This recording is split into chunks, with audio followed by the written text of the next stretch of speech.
السلام علیکم۔ C plus plus میں ہمارا ٹاپک ہے reserve words. A reserved word in C++ is a word whose meaning is already defined by the compiler۔ یعنی reserve word وہ word ہوتے ہیں جن کا میننگ کمپائلر میں پہلے سے اس کی تعریف کی گئی ہوتی ہے یا ڈیفائنڈ ہوتے ہیں۔ A reserved word cannot be used as an identifier such as the name of variable, function or label۔ یعنی ریزرو ورڈ کی جو میننگ کمپائلر میں پہلے سے طے شدہ ہوتی ہے یا ڈیفائن ہوتی ہے، اس کے علاوہ ہم کسی اور میننگ میں اس کو نہیں لے سکتے، یا اس کا فنکشن یا فنکشن پرپس جو پہلے سے ڈیفائن ہوتا ہے اس کے علاوہ ہم اس کو کسی اور فنکشن میں یوز نہیں کر سکتے۔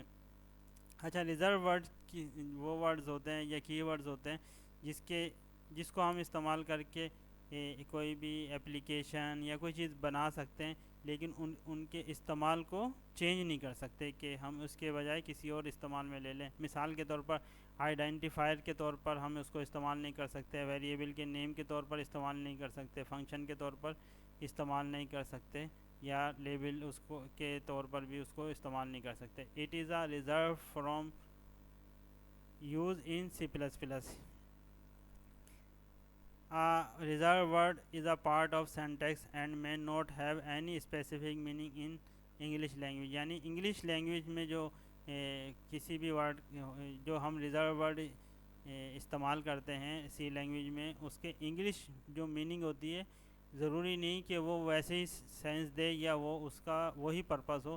اس کے علاوہ جو ڈیفائنڈ فنکشن پرپس ہوگا، صرف اسی پرپس کے لیے ہم اس کو استعمال کر سکتے ہیں۔ There is a total of 95 reserved word in C++۔ یعنی C++ میں 95 ریزرو ورڈ ہیں۔ The reserved word of C++ may be conveniently placed into several group۔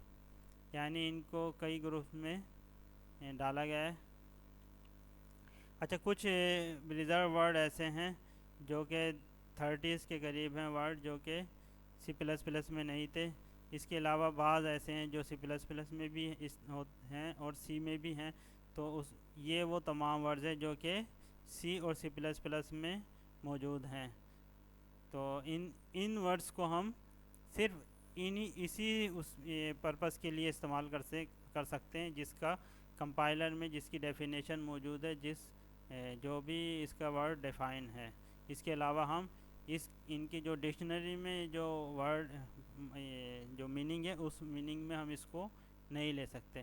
تو یہ تمام ریزرو ورڈ ہیں۔ اچھا، تھرو آؤٹ لینگویج میں ہم سی لینگویج میں انہی ورڈز کا استعمال سیکھتے ہیں، کہ اس کو کیسے استعمال کرتے ہیں۔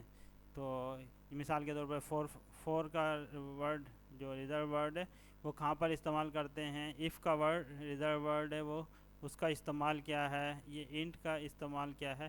تو یہ تمام ورڈز کے ہم استعمال بھی سیکھتے ہیں لینگویج میں۔ اس کے علاوہ اس کا جو لینگویج کے جو اسٹرکچر ہے وہ بھی سیکھتے ہیں۔ تو یہ ہمارا ٹاپک تھا ریزرو ورڈ۔ تو یہاں پر ہمارا ٹاپک کمپلیٹ ہوتا ہے۔ Thank you.